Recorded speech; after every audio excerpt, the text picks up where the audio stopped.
Hey everybody, it's Angie and welcome to Hot and Flashy. Today's video is about how to sleep your way to younger looking skin. I did a video a couple years ago that was about my top picks for anti-aging and that make your skin look the best that it can. And one of the things that made that list that was not easy, but definitely free and definitely all natural was to start sleeping on your back. The American Academy of Dermatology recommends resting on your back because the wrinkles that you get from sleeping on your side over a lifetime, they eventually become etched in your skin and permanent.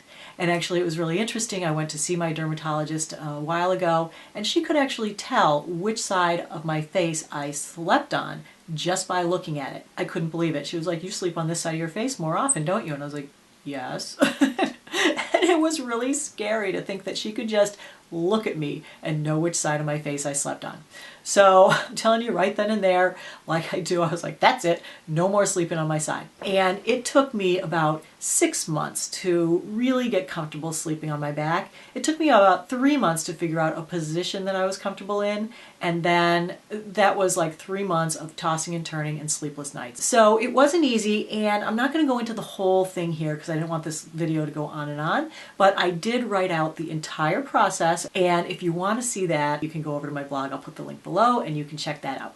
But in the meantime, one of my viewers has developed a product to help with sleeping on your back. And I so wish that she had developed this 2 years ago when I first did the Sleep on Your Back project, because it might have helped me learn to sleep on my back a lot quicker. And I really like the design of the pillow, so I wanted to show it to you and give her a little plug because, you know, I'm all about women in business and helping each other out. So here's the pillow. This is called the Back to Sleep pillow.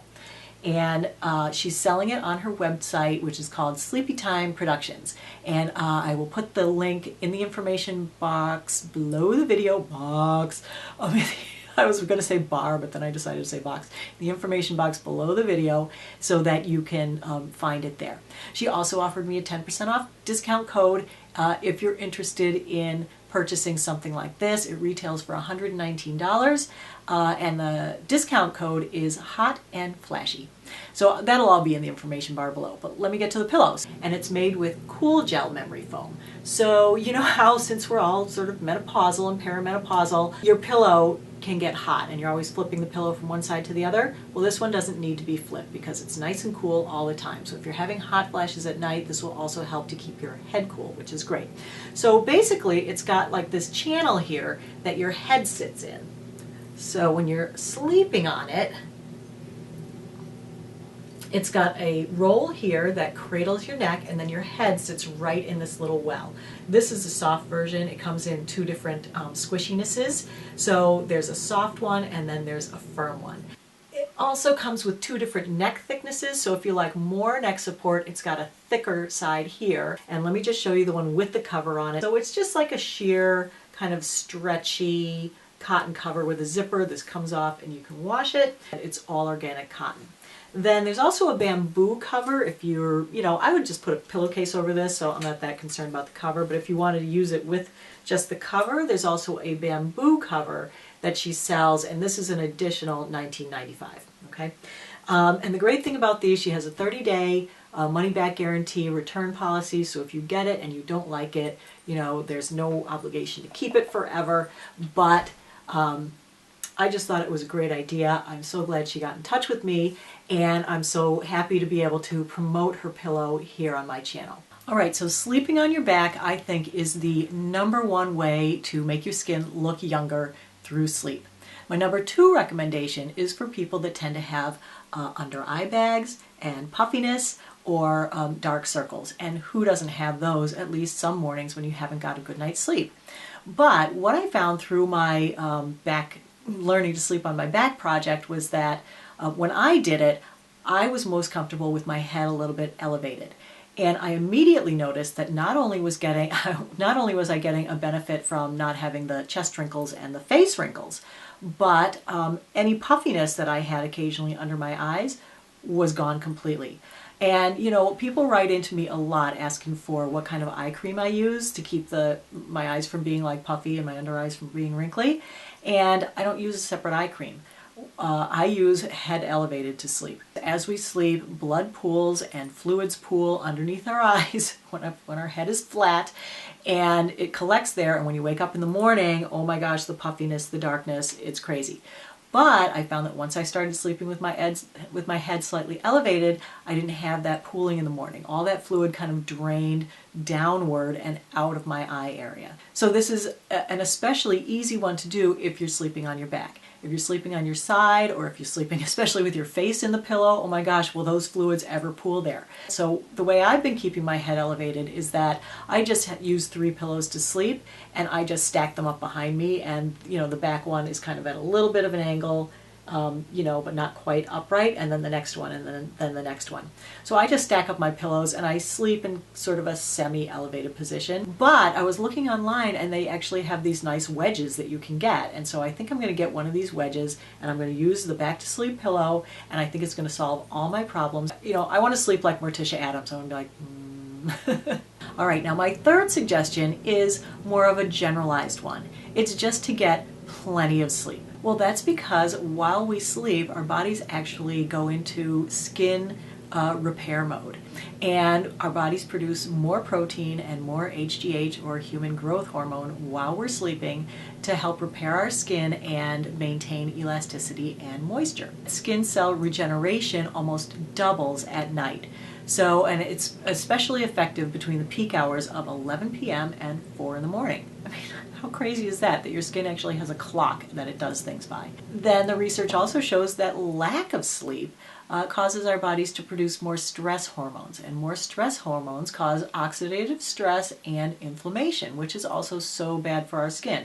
So if you're not getting enough sleep, or you're not sleeping well, especially during those peak hours of 11 to 4, it's really like a double whammy. So that's why it's so important to get a good night's sleep. But if you are a perimenopausal or menopausal woman, you know how hard that is. Between just the hormones that our bodies are producing less of, less estrogen, less progesterone. Progesterone is a hormone that helps us to get to sleep. And, so let's say you actually get to sleep in spite of everything, it's hard to stay asleep, because then, you're likely to have a hot flash during the night. I am perimenopausal, but I don't really have that difficult of a time getting to sleep and staying asleep for the most part. I do go through phases, like I can tell when my hormones are shifting, because all of a sudden I'll be up for 3 nights in a row with no explanation. What I find that works best for me is, like they say, to maintain a regular schedule. But I think that exercise is a key. I find that if I don't work out regularly during the week, I don't sleep well. So it's good to be tired. It's good to keep an active lifestyle so that you're tired at the end of the day. It's good to keep a regular routine. So like, do your evening skincare routine, put on your moisturizers and your lotions and potions, and then, brush your teeth. And then what I do is I get in bed, but I make sure the room is dark. And I know they don't recommend using electronic devices or reading at night, but that helps me to sleep. I don't know about you. I get in bed with my iPad. And the way I set it up is that I turn the background to black and the writing to white. And I turn the brightness way, way down. So it's like, less than 1/8 of an inch from the end of the brightness. So it doesn't disturb my husband with a lot of light, and it doesn't tend to keep me awake. And I'll tell you, there's nothing like reading to put me to sleep, and especially a boring book. Oh my gosh. And I can read 3 sentences, and then once my eyes start crossing and glazing over and I'm reading the same sentence over and over again, all I have to do is just drop it on my bedside table. Of course, I have to take off my glasses, drop them on my bedside table, and I'm off to La La Land, which is great. So that helps me out a lot. I'm just pretty good at, just mind over mattering it and going back to sleep after I've had a hot flash during the night, but it is disturbing, and it does disturb my sleep, and I do wake up feeling more tired in the morning. And if I've had a few nights in a row where I had a hard time getting to sleep, or I woke up with hot flashes and I really need a good night's sleep, then I will go ahead and use a sleep aid. I don't have a prescription one because I don't think it's that bad, and they kind of scare me with the stories of people like getting up and cooking during the night and stuff and crazy dreams, but I just use Vicks ZzzQuil. Have you guys heard of this stuff? It's non-habit forming. It comes in either little gel caps or a liquid. I just take a shot of the liquid. It is partly alcohol, but it also has an ingredient in it that helps you to get to sleep quicker and stay asleep. I'm not recommending that everyone go out and dope themselves up before they go to sleep every night, but on those nights when I have like a really hard time falling asleep and I'm just like so desperate to sleep, you know, I have no problem with using it. Getting a good night's sleep is so important with our body's chemistry. Our skin really works at night to help repair itself. And it's also great to put on a nice face moisturizer at night to help with that process. And you guys know that I love the Olay Regenerist Microsculpting Cream for that. That is my go-to nighttime moisturizer after I put on all my anti-aging lotions and potions. That's the last step before I hop into bed. So that really locks in the moisture on my skin and helps my skin do its repair work that it needs to do at night. The other thing that I use for overnight moisturization is for my lips, because you know your lips get so dry during the night. So I use the Aquaphor Healing Ointment for that, just the standard stuff. It's awesome. Just put that on at night. It's still there in the morning. My lips are not dry and cracked. And then the other thing is I always moisturize my hands at night before I go to bed. The one that I love is the Gold Bond Ultimate Healing Lotion. It's got like vitamins A, C, D, E. It works great. My hands feel great in the morning. So those are my little tips on how to moisturize your skin right before you go to bed, how to sleep on your back to reduce chest wrinkles and face wrinkles, and how to sleep with your head elevated to reduce eye bags and under eye puffiness and dark circles.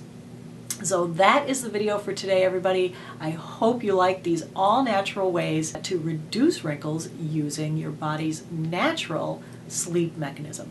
So thanks for watching, everybody. I hope you have a great day and take care. I will see you next time. Bye-bye.